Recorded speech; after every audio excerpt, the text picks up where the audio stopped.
Hey, I'm Creech. This is Creech in Cars, and today we're going to talk about the all-new Chevy Silverado ZR2 and whether or not it can be successful and compete with the other high-trim off-roading trucks. So first, let's take a look at what the ZR2 offers. It starts around $69,000, which is fairly expensive, right up there with the Raptor, cheaper than the TRX though. So for the money, you get the outward appearance with a unique front bumper, black wheels, other black accents, larger tires, and all the off-roading features. The interior has a unique color scheme. It's kind of gray and black with unique pattern in the seats. It's fairly nice. It's more leather and less of the cheap GM materials. On the exterior, it is noticeably less aggressive than the Raptor or TRX. There are no fender flares, and to me it looks less aggressive than the Colorado ZR2. I think that truck looks much better. And honestly, the Silverado ZR2 looks like half of the new Silverados I already see driving around. It just doesn't stand out that much. On the performance side, one reason you might want to go with the ZR2 is if you want a V8, as a lot of the competition only offers V6s. However, the ZR2 only makes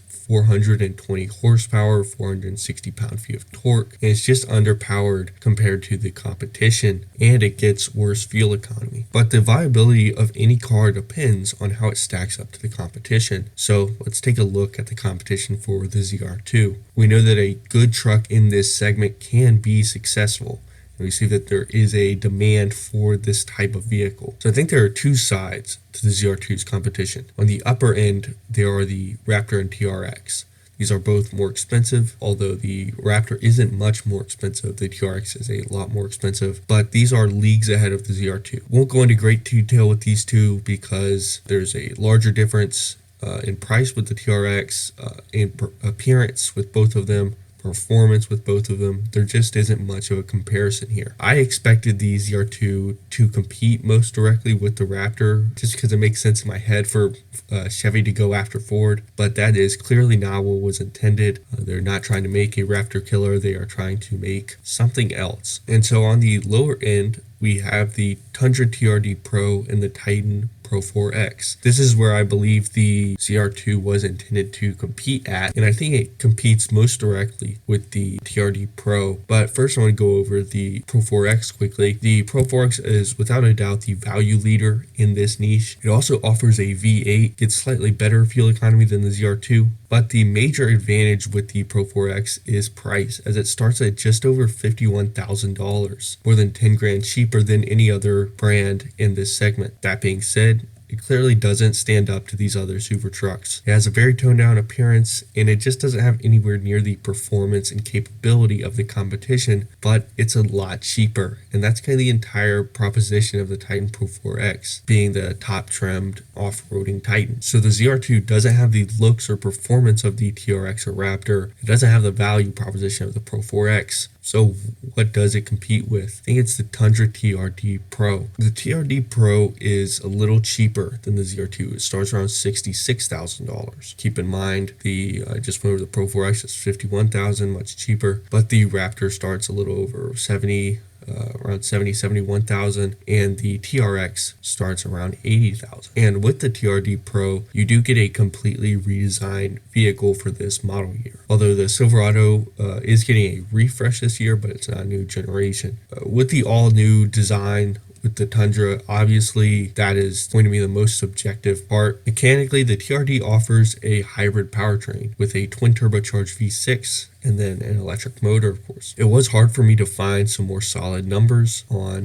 0 to 60 times and output, so I don't have as much to say there, but I think the outward appearance of the TRD Pro is fairly similar to the ZR2. The TRD Pro is less aggressive than a Raptor and a TRX, although the amber lights across the top of the grille do give it a Raptor-esque vibe. And with this being newly redesigned, looks are obviously going to be the most subjective part of what you like in cars, and so some people might really like this new design, or you might hate this new design of the TRD Pro. I do think the redesigned interior of the TRD Pro is where it shines. Personally, I love red interiors. If you don't, then you probably won't like it, although there is a black option. On the seats, there's a kind of a light camo pattern, and I think it feels and looks a lot higher end than the Silverado's black and gray interior, which reminds me of my Silverado 1WT that I use for work that has a lot of black plastic and gray vinyl seats. This matchup is definitely a lot closer than the others, but in my opinion, the ZR2 falls short of the TRD Pro, especially considering the TRD Pro is a little cheaper. Now, that being said, I couldn't find a ton of performance numbers for both the ZR2 and the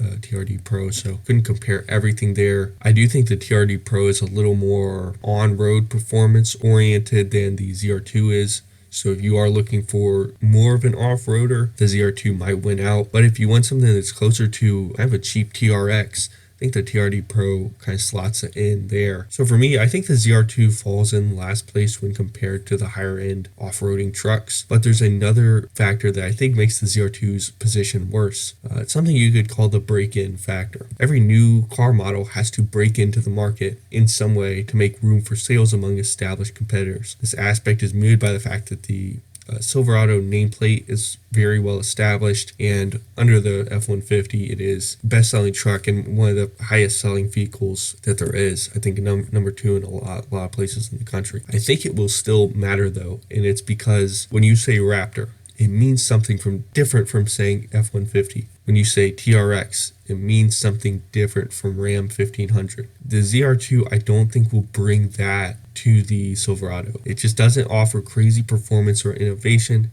doesn't stand out in terms of looks, it doesn't offer a value proposition. So if we take a look at another segment, the Genesis G90 is a great car, but it has to compete with the likes of the well-established S-Class and the 7 Series. So how can it do this? Number one, it offers a value proposition, undercutting the 7 Series and significantly undercutting the S-Class, while still offering similar performance and having a bold and beautiful design inside and out. Without going into detail here, the point is that there is an art to breaking into the market in a particular segment. The ZR2 seems overpriced with underwhelming performance that you might expect from an established player coming up on a redesign for a new generation. But this is a brand new model, and it just doesn't feel like it. So let me know what you think of the new Chevy Silverado ZR2. Do you think I'm horribly wrong in my assessment of the ZR2? Do you agree with me, or do you think it's a good truck that will settle into its niche? Leave a comment below, and I'll see you in the next video.